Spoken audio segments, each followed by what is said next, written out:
Freedman, Justin Baldoni's attorney, has just shot back at Blake Lively's motion to dismiss. Blake is abusing the legal system.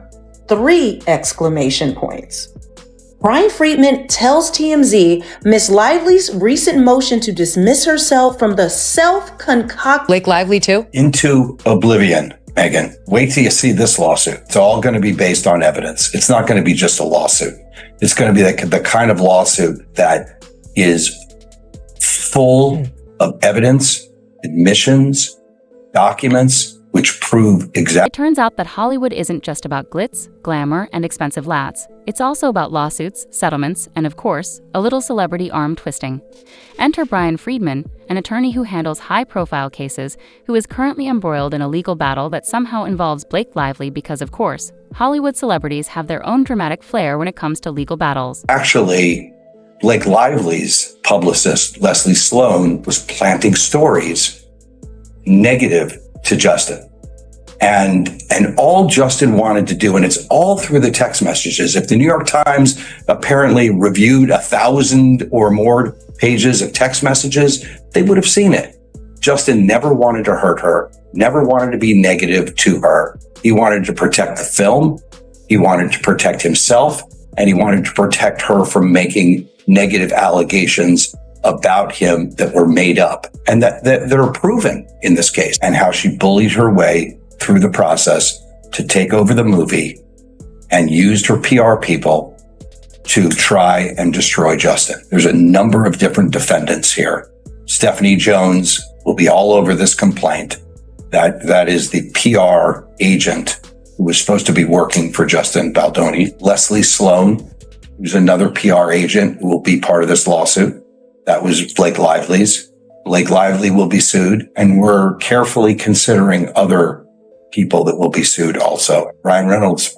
Although one might assume that lawsuits are resolved through reasonable negotiations, fair agreements, and a friendly handshake, this is Hollywood, where a minor disagreement escalates into a power struggle. It appears that Blake Lively isn't just letting the legal system handle things. Rather, she's taking action, and according to Freedman, she's doing everything she can to force a settlement, whether that be through pressure, persuasion, or traditional celebrity influence. Let's just say that this case is becoming a must-watch drama. They worked with the New York Times. Her publicist worked directly with the New York Times. They shared illegally obtained text messages. They shared those together. They concocted a complaint that they filed with the Civil Rights Division. They omitted texts that would have provided context, texts that were in the exact same string that would have provided context of what was really going on. And in fact, they actually removed emojis from text that show that there was satire and there was joking around by the PR crisis agents. I mean, the PR crisis agents. If he's claiming that Blake Lively is making things difficult for the other side, you better believe there's more to the story because, let's face it, in Hollywood, people don't just ask for things, they make them happen. If a settlement is on the table, you can bet that Lively isn't patiently waiting for the paperwork to process. Frederickman isn't new to high-stakes battles. He's been in the legal trenches with some of the biggest names in the industry. Initiated is one of the most abhorrent examples of abusing our legal system. Freedman says stringent rules are put into place to protect the innocent and allow individuals to rightfully defend themselves, while noting laws are not meant to be twisted and curated by privileged elites to fit their own personal agenda. In his statement to TMZ, Freedman reiterated, as we said yesterday in response to Mr. Reynolds' same cowardly measures, we will continue to hold Ms. Lively accountable for her actions of pure malice, which include falsely accusing my clients of harassment and retaliation. Freedman summed it up by saying Blake's fantastical claims will be swiftly debunked as discovery moves forward, easily disproved with actual evidentiary proof. That doesn't mean she's using legalese in courtrooms because, let's face it, Hollywood celebrities have people for that. Instead, she's reportedly using her influence in ways that only someone with her level of power can. So what exactly is she doing well if you believe the rumors that she's applying pressure of all kinds to ensure the case doesn't drag on longer than necessary? This is an excerpt from my new favorite book, which is the website that Justin Baldoni published, all about his correspondence with Blake Lively. And this is one of my favorite excerpts with my new favorite Game of Thrones character, Blake Lively. Are you ready for it? And him serving it back to her is just as important. You don't usually see both the man and the woman with such agency and humor. Anyway, I can act it out for you next week to make sure it comes through. Or I can send it now. Let me know what you prefer. XX. To which Justin Baldoni responded, "Sorry, I was just crying my eyes out as kids and family just left for another 5 weeks and it was a shit show. Heart emoji, heart emoji, heart emoji." When an A-lister wants something, they don't just ask for it. They get their team, their connections, and sometimes even the media to push things in the right direction.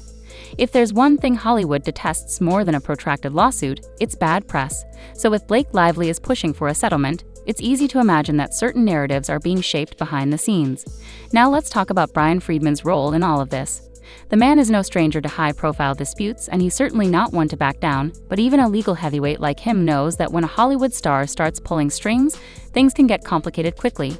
It's one thing to argue a case in court, but it's another to battle an industry machine that thrives on controlling the public perception. Tony's the bad guy, and just to lay it out for the audience in a little bit more detail, what she's claiming is that even though she was a much bigger star than Justin Baldoni, who I never heard of before this lawsuit, she's the much bigger star, and she's married to an even bigger star than she is, Ryan Reynolds, that she came in and onto this project and started to get harassed and mistreated by Justin and some others.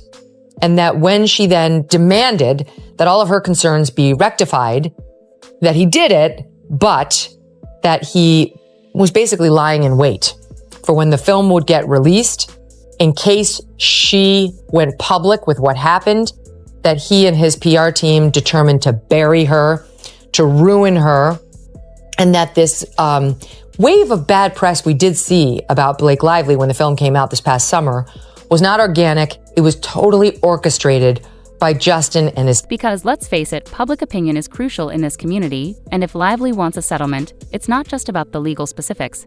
It's also about ensuring that the correct version of events is communicated, whether that means strategically timing press releases or simply knowing who to speak with. This is all part of the game, and here's the really exciting part.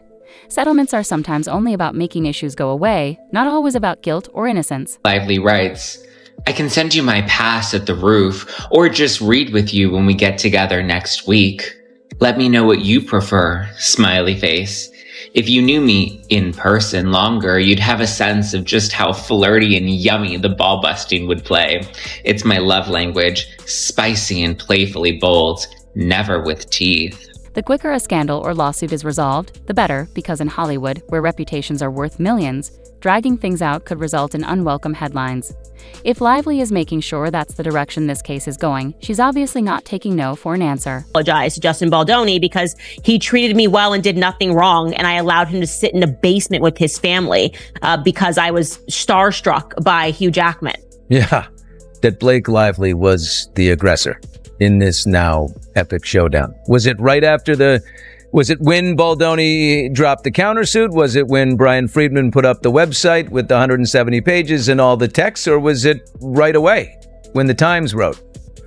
Right away. I've always had an intuition about her, and I've always had an intuition about Taylor Swift and like the branding of the nice girl stuff. And something just didn't, I went through Justin Baldoni's Instagram and he just seemed like a puppy. And I read, it just didn't add up to me that this guy was secretly just dying to talk about pornography all the time and talk about his porn addiction and wanted her to look at pornography. I'm going, this is not the Instagram feed I'm looking through. And I went back. Hollywood stars like to control the narrative, and lengthy legal battles are the exact opposite of that. The longer things go on, the more details start to slip out and the more unpredictable things get. If there's one thing celebrities detest, it's unpredictability. Now you might be wondering why Lively even cares so much and what's in it for her. The answer is fairly simple. However, if Lively is determined to move things along quickly, he's dealing with more than just legal issues. He's dealing with a Hollywood power move.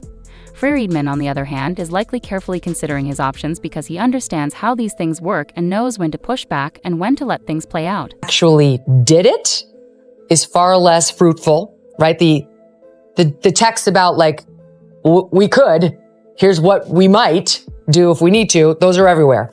The text proving they did, far less ubiquitous in this complaint. And what you've said now in your lawsuit against the Times is, don't even believe the texts that you see in the Lively lawsuit because they're seriously misrepresented, omitting major facts that would give them an entirely different meaning, never mind greater context. And that's where I want to bring. Not to mention the other side of this case, they may not have the same star power as Lively, but they still stand to lose if they refuse a settlement. This is probably because they think their case is strong enough to go all the way, or perhaps they are aware that waiting could result in a larger payout because, in the end, lawsuits in Hollywood are about leverage rather than just justice. Just what she did, and she's got to pay for it. Live birth porn. I think Ryan Reynolds has a few secrets in the closet too that they don't want people to be taking a look at, and it's going to destroy these people. That's why they wanted this attorney's eyes only privilege. And basically we can say anything. The public can't see it, just the attorneys. It was kind of a radical thing to want. And they were arguing that, careers could be ruined. Well, what could be ruined? You might be a little embarrassed, but to ruin a career, there has to be some level of fraud in terms of how you're presenting yourself to the public and who you are in private. And so that kind of a desperate sort of a pleading, which was to do something that was abnormal and file for this attorney eyes only, which they didn't give them. He kind of half waited and said like, yeah, according to like medical records, which is self-explanatory. But, that lets me know that they're scared and they're not going to admit that until they lose the dismissals. And then I think they're going to want to. In Hollywood, it's not just about who's right or wrong. It's about who has the most power to shape the outcome. If Lively is forcing a settlement, it's not because she's hoping for the best. Rather, it's because she knows how to make things go her way. So where does this leave everything? Well, for now, it's a waiting game.